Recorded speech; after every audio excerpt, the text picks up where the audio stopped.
Bismillahirrahmanirrahim. Assalamualaikum warahmatullahi wabarakatuh. Perkenalkan, nama saya Risma dari kelompok 10 dan teman kelompok saya yaitu Windy Bur.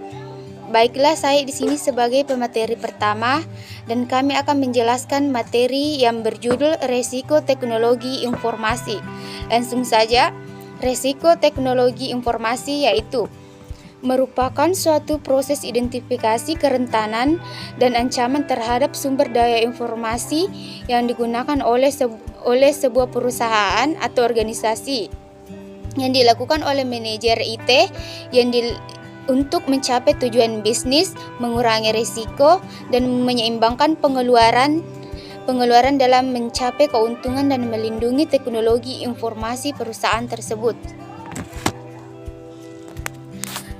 Teknologi informasi secara umum adalah suatu studi perancangan, implementasi, pengembangan, dukungan, atau manajemen sistem informasi berbasis komputer, terutama pada aplikasi hardware atau perangkat keras dan software perangkat lunak komputer. Teknologi informasi IT adalah istilah umum teknologi untuk membantu manusia dalam membuat, mengubah, menyimpan, mengomunikasikan, dan menyebarkan informasi.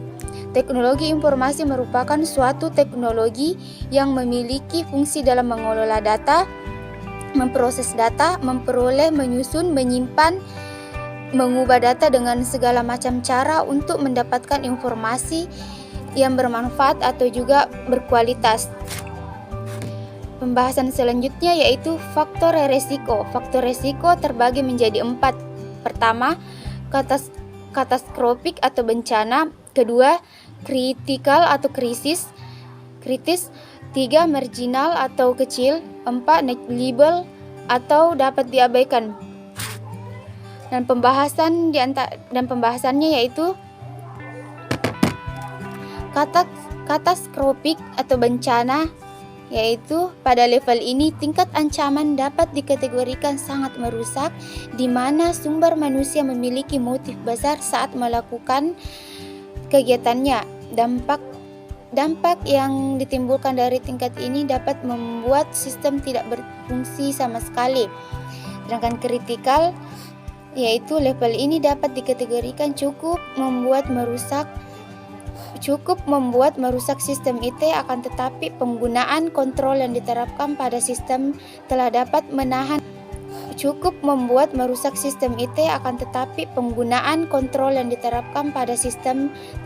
menahan kondisi kerusakan sehingga tidak menyebabkan kerusakan yang besar pada sistem. Sedangkan marginal, yaitu pada level ini kontrol keamanan mampu mendeteksi sumber ancaman yang menyerang sistem IT, walau tingkat kerusakan pada sistem masih terjadi, akan tetapi masih dapat diperbaiki dan dikembalikan kepada kondisi semula.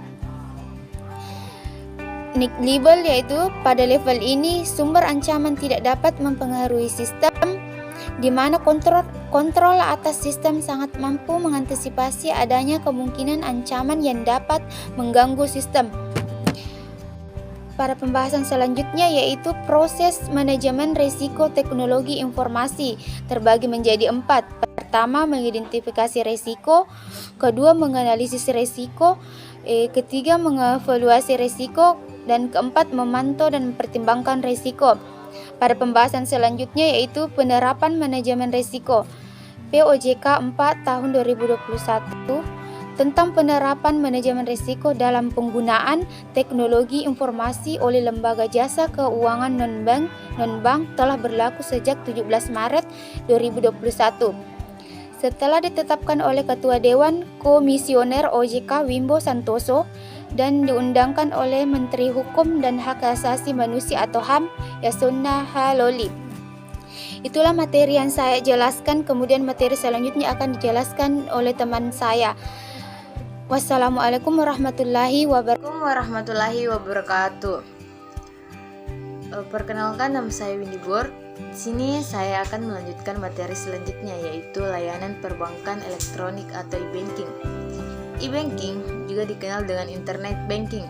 Internet banking adalah kegiatan yang melakukan transaksi, pembayaran, dan transaksi-transaksi lainnya melalui internet dengan website milik bank yang dilengkapi dengan sistem keamanan.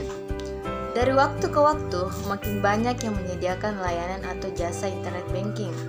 Penyelenggaraan internet banking merupakan penerapan atau aplikasi teknologi informasi yang berkembang dan dimanfaatkan untuk menjawab keinginan nasabah perbankan yang menginginkan servis cepat, aman, nyaman, murah, dan tersedia setiap saat.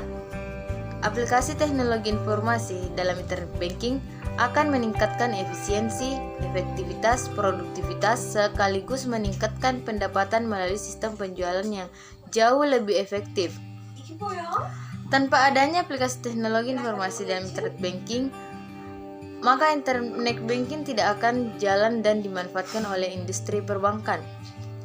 Di Indonesia, internet banking telah diperkenalkan pada konsumen perbankan sejak beberapa tahun lalu.